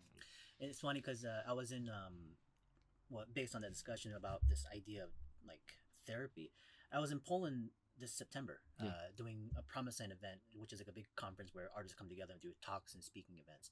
And I was on a panel and we're talking about stuff like education. Yeah. And at the end of it, I basically just labeled it as, for all of us that pursue this field of industry, what we educate ourselves is trauma. Yeah. School is trauma, education is trauma, and it could be systems, or it could be your own personal education, or it can come from family, whatever the case is. But you now have to find that therapy, and everyone needs it to some degree. It may not be official people like that you're hiring to do that kind of thing. That's your choice, but there is going to be some form of this kind of, like, I guess we can call it even like a powwow. Yeah. Well, we come together, absolutely. and we let ourselves feel okay to share that way, and we come to that level of balance, I think. Absolutely. I think the brain requires as much maintenance as the body, and I think often like one is neglected, and like lately, honestly, I've been a little bit lazy with working out and stuff, and I feel it, it's like that's another thing I wonder. It's like, you talked about a rock climber, and they're going to be much more physically active, and I'm sure for the majority of artists you talk to, you probably find them to be very, very inactive. I'm sure you may have a couple people that are very like super physically fit and that kind of thing. I'm not sure. Have you? Steve Houston. Oh, he's always lifter. been. He's ripped. But back when I was on Art Center, I visited his studio way back in the day, and he was probably 20 years ago. So he's probably in his 60s now. Yeah, 60s. 60s. So he's probably in his like 40s at that time. Yeah, he was a right. super built guy. But I guess in general, the people that I know that have been doing it the longest, that are like the most well respected, they have some sort of like physical practice, whether it like be going for walks, as simple as that, or just lifting, or. I hope so, and that's, I think, this generation coming up, where for the people that we looked at, from Art Center instructors or what the case is, the physicality part of it was never a conversation. It's like, even from I'm not talking about exercise. I'm talking about even just being physically aware of your body. How we sit. Maybe in like offices they'll talk about ergonomics and stuff like this kind of stuff, and that's fine for longevity and you sitting there forever. But as artists, it's not just only about your care, but it's about being aware of the muscle and the memory of it, and how we absorb and how we position ourselves and how we move, and being sensitive to it, much like someone who is an athlete, or someone who plays in music, and understanding instruments and how their physical body is an extension of that, and they have to be able to control them, but also be intuitive with them. For art, I think, especially when we come to drawing, we focus so much on technique, and the physical stuff just kind of follows along with it, but it's never really discussed to a deeper level. And for myself, I really try to bring it into that as much as I can. So. Well, and I really believe something like yoga or cycling. I've gotten really into cycling in the past 5 or 6 years. Right. Like that teaches mindfulness in a way that drawing like doesn't. It's like there's no end goal. It's just focusing purely on yourself, focusing on the quality of the practice and stuff, and like paying attention to like muscles you never really touch or think about. And I think when your body isn't like it's not maintained, you will like fight it more than you won't. For sure. And I think that's going to directly affect your longevity. And the quality, and if your focus is only the quality of your artwork, it'll affect the quality of your art. It will. It will degrade at some point. And so the upkeep on the physical side to the mental side, even to the spiritual side of what we do, it does have to be balanced for sure. Absolutely. And maybe you're not working out intensively every single day, but even when I'm drawing, I'm going to be very aware of what's going on. I mean, I've hurt myself from drawing, when I was younger, and that kind of stuff wasn't being paid attention to. So just being young and being strong is not always going to save you. I was in horrible pain when I was in Art Center. I pull a lot of muscles in this area, a lot of nerve damage as well too. So I get a lot of pulls in this part, and so until I was working out a lot more and being sensitive to the way I sit and the way I move and the way I draw, that was the only way to remedy it. Yeah. Well, I was listening to a podcast with Wiz Khalifa, and he was talking about how for the first like 30 years of his life, he was focused purely on the art side of it, just being like a great artist. Yeah. And then at a certain point, he was like, I need a mind. I need to be like in connect with my body as well. Because if you're not, then again, like things just stop working. Yeah, you know, for sure. like you just feel like shit, and you can't be as creative. And I think for someone who doesn't work out and then they start working out, you suddenly have way more energy than you ever would predict. You know, it's like why don't I do this all the time? Right. For me, it's a lot of the idea of sensitivity. Yeah. You know, you build a sensitivity to understanding, you know, the touch and the physical movements. But much like how you draw traditionally, you pick up tactile sense of things. You just can't pick up on digital. Yeah. That's why I always recommend start with that side of it. You build that physical connection and the tactile feeling of it, the sensitivity in your fingertips, and you can start to adapt that towards other mediums as well too. So even like the exercise stuff, it doesn't just only end here. It starts at the shoulders, to the core, to the hips, down to the legs, every aspect of it. Absolutely. Yeah, for sure. Well, in the mindfulness of like, you know, like your pinky toe is still part of your body and stuff, and we ignore like we pay attention to our pecs and legs, but then everything else is kind of, I mean, it's part of the reason calisthenics and rock climbing is so attractive to me, is because it's like a full, you know, you're doing everything. The kind of workout I did was primarily calisthenics. Right. It was all, you know, dips, pull-ups, push-ups, and now it's all body weight exercise. And I added to it with weights as well too. But if you can't pick up your own body and lift it, I mean, that's not really that strong. Right. And the people that I find that have huge amounts of strength are the ones that can really just even lift themselves up. Yeah. Just even doing simple pull-ups. Well, and the amount, how far you can get purely with calisthenics is amazing. It's like you can gain huge amounts of strength. Yeah. I was. Are you familiar with Magnus Mippo at all on YouTube? He's one of like the biggest rock climbing YouTubers, and he competed at like a world level and then transitioned into being like a rock climbing YouTuber. He was lifting with a bunch of other weightlifter YouTubers, and he's a scrawny guy. It's not like he's big or anything, but he was lifting the same amount of weights because he just has so much muscle density, you know? Exactly. And they were like, what the heck? It's This guy's crazy. insanely A lot of the strong. strength I find is coming not from the actual muscle itself, but coming from the joint connections. Yeah. You know, the connective tissues. And I think when you work out, we go through that rush mentality again. We're trying to gain quickly, much like we do in drawing. Yeah. And you forego the actual growth that you need, which is the muscle connection. Right. You know, not necessarily the muscle itself. Right. So through prolonged and extensive but continuance of mileage and slow growth, and you let that muscle dense and addly dense together, but then really strengthen the connective tissues, then you can really fully incorporate the muscle strength you have. And so that was a big part of what I also try to train as well. So. Yeah. Well, and I'm sure like drawing for long periods of time becomes easier when you start doing that. Yeah. I mean, there's a big difference in terms of like even my hands, because I'm dominant right hand. Yeah. But I have drawn with my left hand as a non-dominant many times before. And you can simply just pick up on what you can and cannot do. Not because it's just only stronger, but also certain sensitivities of things. You build certain calluses and you build certain ways of how you grip. And if I drew with my left hand, I can only draw for like 15 minutes. Right. It hurts. Yeah. And I then recognize when somebody's actually beginning to draw, they haven't really built in those actual endurance levels as well too. Absolutely. So they can't sustain. I can ask them, why aren't you drawing for like 2-3 hours a day? You should be able to at least sustain that.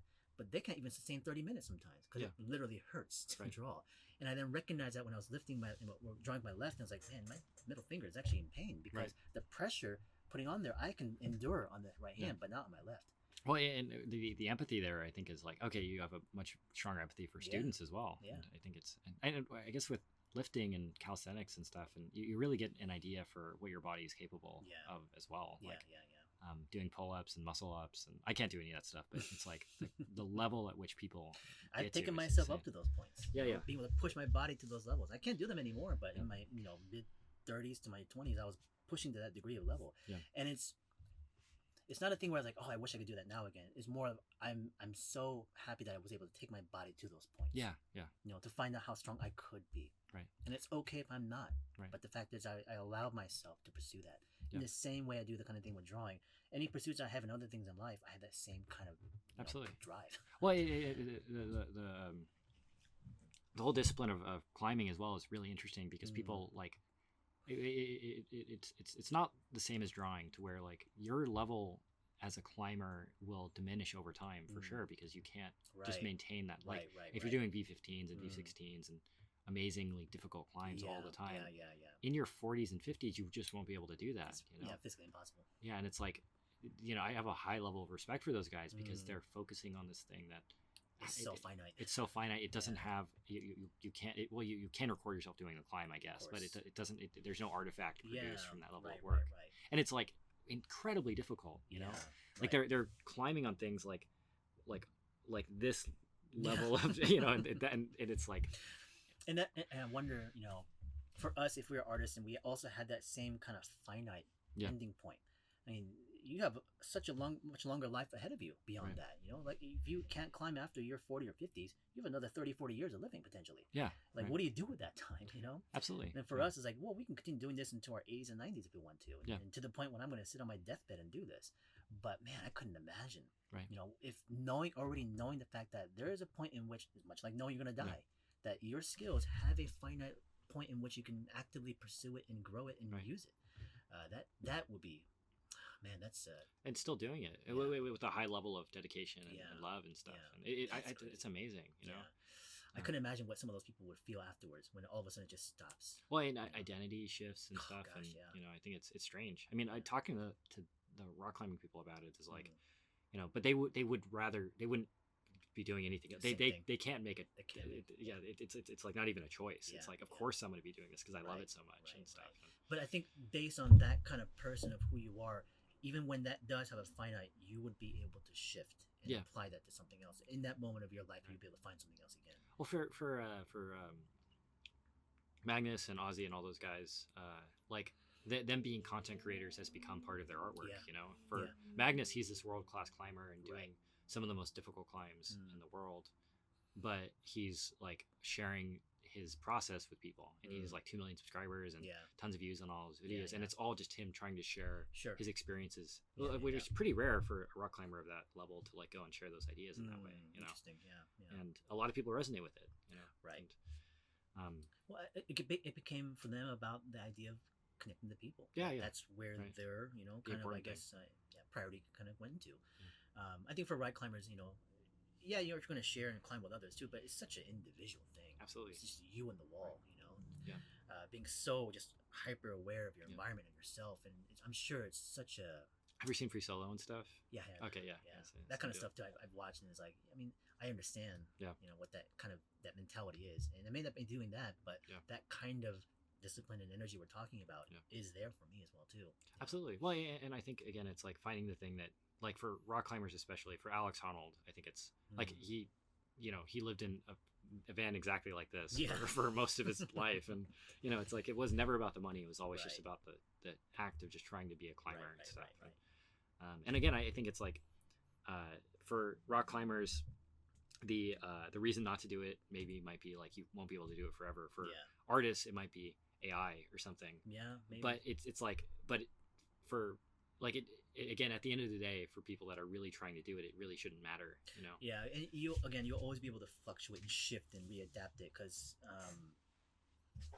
how we express those means, it's not going to be dictated by that technology. You're always going to find some way to pursue it. It may not be no longer applied to the career of focus we ended up choosing. Let's say it's like, I always wanted to work on games. Well, that stuff may be completely taken over by AI. So I can't make games anymore. Well, that's fine. What can you now find within that core essence of why you wanted to do it in the first place, and just readapt it somewhere else? Hopefully it doesn't happen, and we'll be able to find a balance in where the creators will always be recognized and can still work in those industries. But if by chance it doesn't, hopefully the reasons of why you're going to want to do what you do is still true to yourself. And that's what's going to carry you through at that point. Yeah, definitely. And I also don't think there's any shame in like working at a grocery store or doing it on the side. Just keeping it as a hobby. Most of the people I know as students who are trying to make it are all doing the same thing. They have their part-time jobs. They have even full-time jobs, and they still can't let go. Of this thing they know they really want to do. A dream. And that's where it starts. And some of them will make it, some of them won't, and that's just the way life works. And we all recognize that there's no guarantees in it, but we cannot fight that. The urge. Hunger, urge. This thing that's inside that you can almost even feel. And for myself, I can feel it. It's a physical thing that I can actually manipulate to some degree. And so I think because of that, when you recognize it, you will never be able to give it up. Absolutely. And again, it's like I talk to a lot of artists, whether it's rock climbers or musicians or whoever else, and actual like drafts people, and the common consensus across the board is like they might have like worked in corporate jobs Yeah. in like insurance companies for Yeah. 10 years, Yeah. and they hated it, but they made a boatload of money, and then they started being poor and being artists, and they're like, this is, I would die for this. This is amazing. Right. Yeah. You need that context. Yeah. You need to explore all range of the. Yeah. It can't be just one-sided. So if you're saying, "Well, I'll never work for a corporate field," Right. you shouldn't say that. You should go experience it as well too. Much like you experienced working under Proco, Yeah. you needed that experience to understand and appreciate this moment now. Absolutely. Yeah. Because without that, would you be pursuing this with the same level of intensity and No. drive?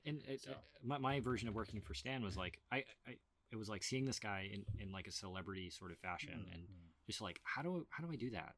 How do you figure that out? And Right. the answer is like, you just make stuff. Yeah. You make videos and see what happens. Right, exactly. And just slowly improve it over time. Right. So, And after as many years as I've been working, I'm still in that mode. It's like, I'm starting this thing, and I gotta just keep at it to make it something viable. Yeah. I'm always pursuing something like on my own YouTube channel or new books I gotta make, and all those things are still doubts or thoughts of like, well, maybe it may not work. Yeah. It may not actually pan out. Maybe people won't like it. Yeah. And those thoughts are still there, but man, I'm still gonna go at it like a pit bull. Absolutely. So, Yeah. Well, I like the way I'm trying to look at this stuff is like, I actually want to talk to you, and us having had this conversation is like, no matter what, it wasn't a failure because we got to have this conversation, for sure. right? Exactly. And no matter how many views this gets, like 100 views or 300,000 views or whatever, it's been a success already. Absolutely. And I think trying to look at things from my perspective in that way is a lot more healthy and conducive to making stuff and being successful than And for you to find that at this moment in your age as well too, because I didn't have those kind of thoughts. I appreciate I didn't it. Thanks. find those until much later. And so if people that can even be younger to have those kinds of transitions in mind, I mean, the idea of balance and health and taking care of yourself to be able to take care of others. Yeah. Well, it kind of begins. I would say that I know it to a degree, but I also forget it sometimes. Of course. Yeah. That's the human aspect of it. And no matter what level of experience you get, we will sometimes fall back a little bit onto that. Yeah. That's very normal too. Absolutely. So, but at the same time, a sense of awareness will bring you back into it and kickstart it all over, and to the point where eventually it becomes so easy to incorporate in everyday use, where you don't have to like sit with yourself and think about what to do, but you're always on. You're ready to go every single moment. So the same thing with drawing. Like, I'm always on. Yeah. But it's not energy draining. Right. It's not tiring. Yeah. And it's always giving to me. This doesn't take away from me. Right. That's that switch. Well, yeah, and there's that corny saying. It's like, if you find something you love doing, you'll never work a day in your life. Yeah. And it kind of is what it is for me that way. Yeah. I mean, for like driving across the country and having a grand adventure, or flying to Africa or whatever. Like there's like a 13-hour flight, that's pretty tedious actually, or for me, it's like I drove tons and tons this year, and it's like, but it was totally worth every moment of it. And of course, when you put it out there, people only see the actual end result as you talked about. There's all that stuff in between that we're doing to get to those points. Right. But the thing is that we don't look at that as like, oh, this is drudgery and hard work. We love doing it too. Those parts are just as valuable as actually then going to that destination. Yeah. So. Right. Yeah, but then it's outlook and perception, all that sort of stuff. Because if it's just about, I'm going to put this on my social media account, it's going to be popular, then you're only thinking about the destination. Yeah. And all the stuff in between is like, man, it's like, I have to wait to get there, I have to like fly to this place, and you don't really care about it as much. You're just waiting for that one thing. Yeah, and the painful thing, I think, is the thing that we all tend to remember. Like, I'm trying to get into like cycle touring, and I have aspirationally to like ride my bike across like the U.S. at some point or something, or to do across Europe. That's and I'm afraid of it. I'm like not in shape for it, and all that terrifying. Kind of stuff. Why? And that's, if you didn't think of it was terrifying, then it's not normal. Yeah, when it's like, but it's not boring, and it's like, it'd be incredibly exciting, and it's like stuff like that is like, and it's going to be be painful too. Yes, it will be. Yeah. And as terrifying as it is, the feeling of the interest and the curiosity and excitement outweighs that part. The fear. Yeah. And that fear will always be there. And what happens eventually is that you don't look at it as something that is more dominant and more larger than the other feelings, but you embrace that, and you're able to incorporate it and channel it into the other ones that are much more dominant, which is the excitement of doing it. Well, and I'm for sure going to experience roadblocks, I'm sure literally and figuratively, where it's like, if I can't cross a certain river or something, and then I'm stuck, do I turn back and just stop, or do I figure out something else to do? And with the skills you're building now, you will be able to problem solve. Yeah, absolutely. That's what it comes down to. Yeah. You build the skills in life so you can then overcome those hurdles, and you have the problem solving skills. Yeah. So if I'm unable to work in the field that I would do, I will still be able to use this skill and channel it somewhere else, and I'll still keep doing it, and that's longevity for me. Yeah. Absolutely. So yeah. that's what it comes down to, I guess. Sounds good, man. Do you want to tell people how to follow you and stuff? Well, I mean, for me, it's like the main channels are going to be Instagram on Peter Han Style. Yeah. My YouTube channel is actually pretty solid. I'm not as consistent as I want it to be, but Peter Han Style is pretty much the general overall umbrella of all my social media accounts. So you'll find me on that as well too. But those are the two main places in which you'll be able to interact with me and also see stuff that I'm always participating in. Nice. So. Cool. I appreciate it, man. Of course. Thank you so much. Thanks, Christian. Cool. Appreciate it. Cool. Cut it there. Sweet. Thanks for watching the full thing. If you want to learn from me, I have a gesture course on Gumroad if you want to check that out. Also, I have a mentorship. Thanks. Bye.